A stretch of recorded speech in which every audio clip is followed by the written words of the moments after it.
Amigos, bienvenidos a otro video más de esta tu página, La Historia que no sabías. Hoy vamos a hablar sobre la extraña liberación del pueblo de Israel. En el video anterior hablábamos sobre cómo se le manifiesta el Dios territorial a Moisés, el cual no se le manifiesta con un nombre, sino con un título o con un apelativo, Yohed Bab-Hei en hebreo, que significa yo soy el que soy o yo seré el que seré. Y vamos a seguir hoy con la narrativa un poco sobre esta historia.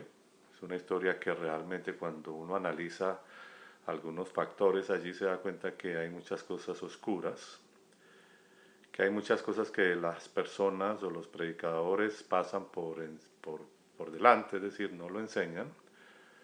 Solamente esta historia básicamente cuentan lo bonito, lo que aparentemente parece bonito. Nunca se mira el entorno psicológico de esta entidad llamada Jehová en el pasado. No se analiza su personalidad. Casi nadie se pone a analizar muchas cosas que él dijo, que hizo. Y que esa es una de las razones por las cuales muchas personas están sencillamente sumergidas en la religiosidad y realmente no están entendiendo quién verdaderamente estuvo manipulando a la humanidad y específicamente a este pueblo llamado Israel. Así que vamos a mirar una historia rápida en Éxodo 4. Lo voy a leer rápidamente. Dice, entonces Moisés respondió diciendo, he aquí que ellos no me creerán, ni oirán mi voz, porque dirán, no te ha aparecido Jehová. Y Jehová dijo, ¿qué es eso que tienes en tu mano? Y él respondió, una vara. Él le dijo, échala en tierra, y él la echó en tierra, y se hizo una culebra, y Moisés huía de ella. Entonces dijo Jehová a Moisés, extiende tu mano y tómala por la cola, y él extendió su mano, y la tomó y se volvió vara en su mano. Por esto creerán que se te ha aparecido Jehová, el Dios de tus padres, el Dios de Abraham, el Dios de Isaac y el Dios de Jacob. Le dijo además Jehová, mete ahora tu mano en tu seno, y él metió la mano en su seno, y cuando le sacó, y aquí que su mano estaba leprosa como la nieve, y dijo, vuelve a meter tu mano en tu seno, y él volvió a meter su mano en su seno, y al sacarla de nuevo del seno, he aquí que se había vuelto como la otra carne. Si aconteciere que no te creyeren ni obedecieren a la voz de la primera señal, creerán a la voz de la postrera. Si aún no creyeran a estas dos señales ni oyeren tu voz, tomarás de las aguas del río y las derramarás en tierra, y se cambiará aquellas aguas que tomarás del río, y se harán sangre en la tierra. Entonces dijo Moisés a Jehová, ay Señor, nunca he sido hombre de fácil palabras, ni antes ni desde que tú hablas a tu siervo, porque soy tardo en el habla y torpe de lengua. Y Jehová le respondió, ¿quién dio la boca al hombre? ¿O quién hizo al mudo y al sordo, o al que ve y al ciego? ¿No soy yo Jehová? Ahora pues ve y yo estaré con tu boca y te enseñaré lo que hayas de hablar. Y él dijo, ay Señor, envía, te ruego, por medio del que debes enviar. Entonces Jehová se enojó contra Moisés y dijo, ¿no conozco yo a tu hermano Aarón, levita, que él habla bien? Y aquí que él saldrá a recibirte, y al verte se alegrará en su corazón. Tú hablarás a él y pondrás en su boca las palabras, y yo estaré con tu boca y con las suyas, y os enseñaré lo que hayáis de hacer. Y él hablará por ti al pueblo, él te será a ti en lugar de boca, y tú serás para él en lugar de Dios. Y tomarás en tu mano esta vara con la cual harás las señales. Vamos a dejarlo hasta ahí. Entonces, en esta historia vemos precisamente que un Moisés que tiene bastantes argumentos para ir, y curiosamente le dice él, bueno, no va a ser suficiente solamente con que yo les diga, yo soy me envió, ¿no? O que les diga solamente esta tetragramatón del que hablábamos en el video anterior. Entonces él le dice, bueno, vamos a hacer unas señales, y le dice, tira la vara que tienes, se convierte en serpiente, Moisés huye de ella. Y lo curioso aquí es ver cómo la serpiente, que es que ha sido utilizado como algo negativo, como Satanás y una cantidad de cosas que se ha infundido durante todas las, digamos, enseñanzas religiosas. Y sin embargo, este Dios utiliza la serpiente, ¿no? Como una herramienta para una prueba allí, para mostrar su poder. Y lo curioso es que lo primero que muestra es una serpiente. Es una cuestión que nos debe poner a pensar el por qué precisamente una serpiente, infundiendo miedo, temor. La usa mucho este símbolo o este reptil, lo usa al principio, ¿no? Cuando dice que en Génesis 3 que Jehová creó un animal salvaje llamado la serpiente que hablaba y que era que caminaba, etcétera. Y ahora utiliza la serpiente aquí como un instrumento para precisamente mostrar su poder. Entonces aquí nos deja mucho que pensar eso. También utilizó la serpiente después más adelante cuando el pueblo de Israel ya estaba supuestamente liberado y todo esto, en una desobediencia, entonces él manda serpientes a que los maten prácticamente, ¿no? Los muerdan. Y después de que el pueblo clama a Moisés para que ya pare todo este asesinato a través de este reptil, entonces él le dice que coloque una estaca y que coloque una serpiente allí y que cuando miren la serpiente entonces serán sanos. O sea, utiliza la serpiente para matar y utiliza la serpiente para sanar. Es un símbolo, de hecho ustedes saben que en la ciencia o en la parte de la medicina, el símbolo supuestamente digamos, de estas instituciones médicas es una serpiente. Precisamente me imagino que viene derivado de todas estas historias. Entonces aquí encontramos una contradicción bastante grande. Utiliza la serpiente, luego le dice que meta la mano y le sale como una especie de lepra, ¿no? Una serie de escamas blancas y después vuelve y la mete y entonces ya no la tiene. Y finalmente le dice, si con esto no crece, entonces coge un poco de agua y esa agua se convertirá en sangre, etcétera. Entonces vemos aquí que le está dando todas estas instrucciones. Y aún así noten ustedes que con todo lo que vio Moisés en ese momento de la serpiente y todo esto, sin embargo sigue dudando, como que todavía no se siente muy a gusto con esta voz que le habla, como que todavía hay algo dentro de él que no le da la suficiente seguridad ni la paz. Y sin embargo dice, no, Señor, la paz, lo que pasa es que yo soy un poco tardo en hablar, en otras palabras, está diciendo que es tartamudo, ¿no? Que casi no puede hablar, no tiene una fluidez al expresarse. Entonces noten aquí que en esa parte, esa respuesta que le da este ser, es una respuesta que lo deja uno pensativo también, en donde le dice, precisamente ahí mismo lo que leímos en Éxodo 4:11, le dice, ¿quién? Y le dijo Jehová o Yahvé, le dice, ¿quién le da el habla al hombre? ¿Quién lo hace mudo o sordo, vidente o ciego? Luego no soy yo, Jehová. Entonces uno se queda pensando, es decir, que está diciendo así de frente que él es el que hace los mudos, a la gente sorda, a la gente discapacitada, todo eso, que él es el que lo hace. O sea, aquí vemos esa dualidad funcionando hacia la genética, hacia el ser humano manipulando y una cantidad de cosas. Y lo que me llama un poco la atención es que de acuerdo a lo que enseñan en algunas partes del Nuevo Testamento donde hablan de Jesús o de Yeshua, y curiosamente hay una respuesta que él les da en Lucas capítulo 7, verso 22, cuando Juan el Bautista es encerrado, llevado a la cárcel y está dudando de que realmente Jesús sea lo que él pensaba que era un Mesías, que realmente él era mucho más que eso y que ni siquiera Juan el Bautista lo entendió, pero en fin, el caso es que él duda mucho y entonces manda un mensaje a decirle a él que si verdaderamente él era el que había de esperar. Y entonces Jesús le manda un mensaje y es este, le dice en Lucas 7:22. Luego respondió y les dijo, vayan y hágale saber a Juan lo que han visto y oído. Los ciegos ven, los cojos andan, los leprosos quedarán limpios, los sordos oyen, los muertos resucitan y a los pobres se les anuncia la buena noticia. Entonces aquí vemos, por ejemplo, esa gran diferencia entre Jesús y Jehová.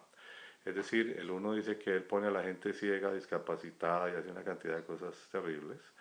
Y el otro dice que viene a liberar, que viene a que precisamente la gente no sea más discapacitada, no sea ciego y todo lo que acabamos de leer. Entonces es una cuestión allí que nos deja mucho que pensar.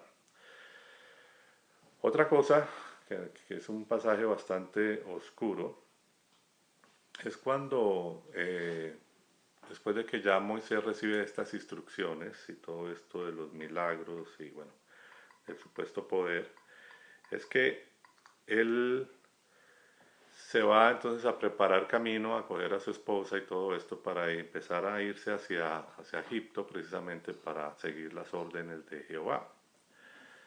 Entonces resulta que cuando él está yendo hacia Egipto, sucede algo bien oscuro, algo que nos confirma realmente, y como lo he venido diciendo en otros videos, que este ser realmente es oscuro, que esa voz que oían era oscura, que no es absolutamente ese Dios que la gente piensa, que es un ser completamente territorial, que solamente pactó con una raza específica, que tal vez manipuló genéticamente esa raza, etcétera, pero que no, de que definitivamente es oscuro, nos lo demuestran muchos pasajes. Por ejemplo, Éxodo 4, 24 al 26 dice, aconteció que en el camino, o sea, cuando ya Moisés está haciendo todo lo que este ser le había dicho que hiciera, miren ustedes esta locura, Jehová le salió al encuentro en una posada y quiso matarlo, es decir, ¿a quién? A Moisés.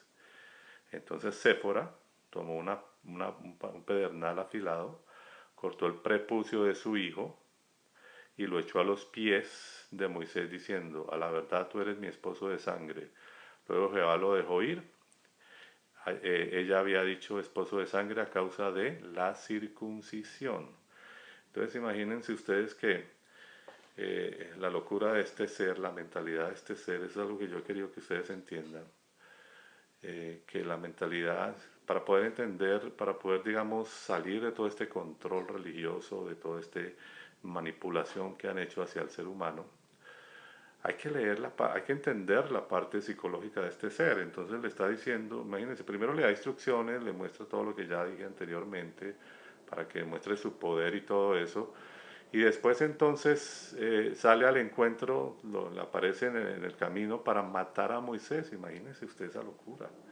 Primero lo manda y luego lo va a matar. ¿Mm? Yo me imagino la cara de Moisés. Dice, pero al fin, ¿qué es? O sea, ¿voy o no voy?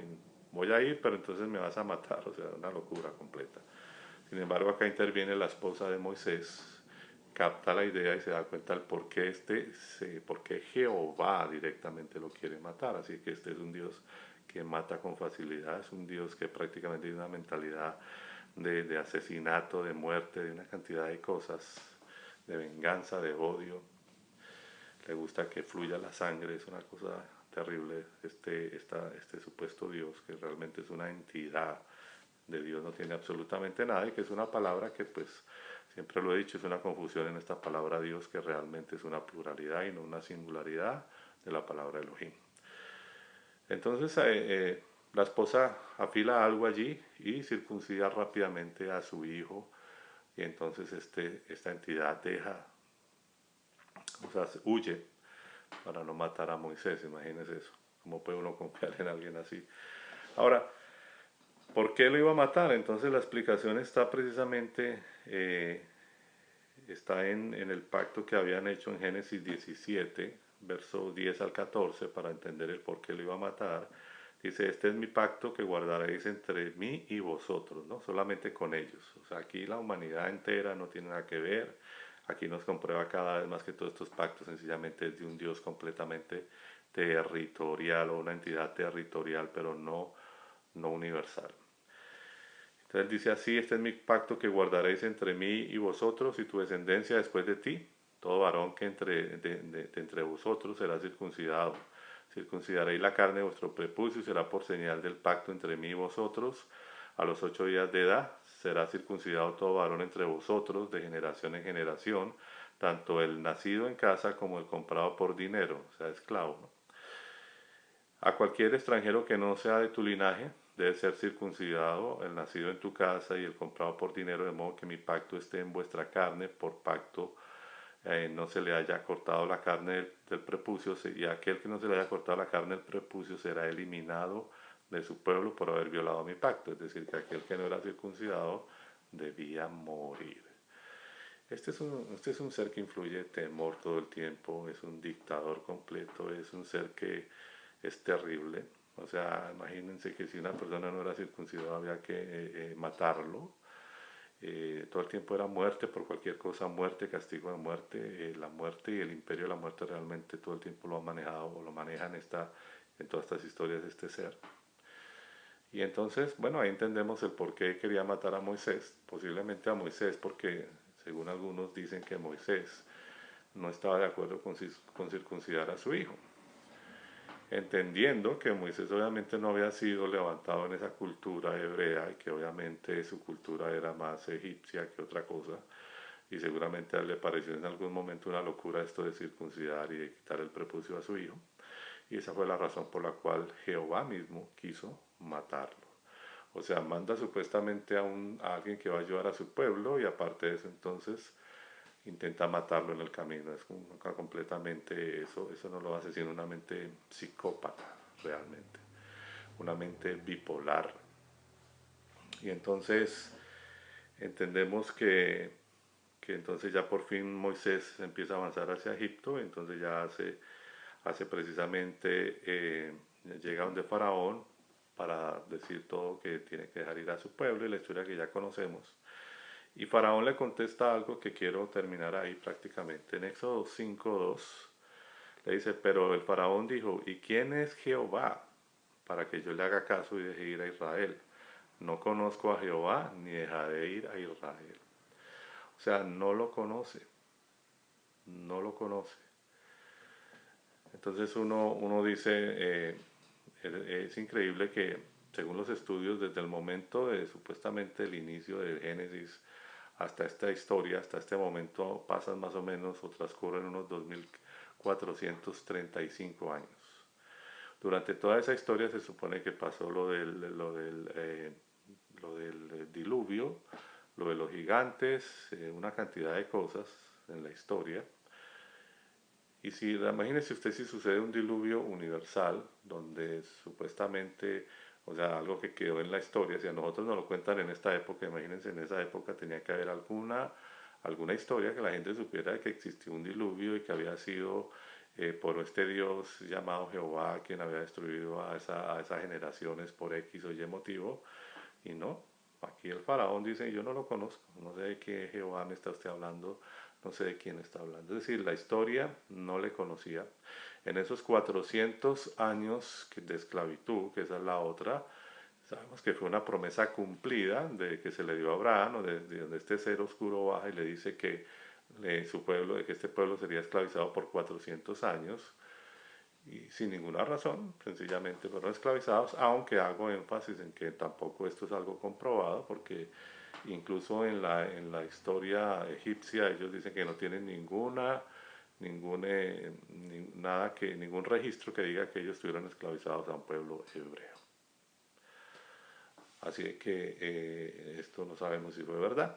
Yo solamente estoy limitando en este momento a lo que dice ahí la Biblia, las historias que están ahí, y bajo esas mismas historias, pues ahí mismo encontramos a un ser completamente bipolar, que por un lado hace una cosa, por otro otra, que cambia de un momento de ánimo, que manda a Moisés a liberar al pueblo y luego quiere ir a matarlo, y unas cosas que son una locura. Y ahí mismo en la Biblia hay muchos pasajes oscuros de este ser que nos demuestran que definitivamente parece más una especie de demonio que cualquier otra cosa, con todas las atrocidades que le mandó a hacer incluso al pueblo de Israel. Así que esta es otra de las cosas que lo dejan ahora pensando. Ahora, ya para terminar, la otra cuestión es que le dice, ve a donde el pueblo, ve a donde, cuando le está dando también las instrucciones a Moisés, le dice, ve y yo endureceré al faraón. Entonces uno dice, ¿cómo así? ¿Para qué va a ir Moisés? Entonces ya Moisés entonces tenía que saber de antemano de que este señor no le iba a decir que no, porque este Dios le dice que él iba a endurecer al faraón. Y si usted mira toda la historia, porque por cuestión de tiempo no quiero extenderme tanto, si usted sigue leyendo ahí todos estos siguientes versículos de Éxodo 4 en adelante, hasta Éxodo 5 y todo esto, usted va a encontrar que casi unas 6 veces se nombra que entonces cada vez que mandaba una plaga, Jehová endurecía el corazón del faraón para que dijera que no. O sea que si manipulaba el libre albedrío de este faraón, entonces ¿qué sentido tiene? Porque él mismo le hacía poner eso en su corazón de que dijera que no. Él mismo lo endureció, él mismo lo endureció para es que manifestar su poder cuando estas plagas son más, parecen más cosas, esa misma palabra lo dice, plagas, ¿no? Cosas feas, cosas demoníacas, cosas realmente desastrosas, donde mató los animales también, donde mató todos los primogénitos de Egipto, donde hizo una cantidad de cosas. Eh, y entonces, en realidad lo que uno nota aquí es que definitivamente es una dualidad que manipula, ¿no? Manipula los dos bandos.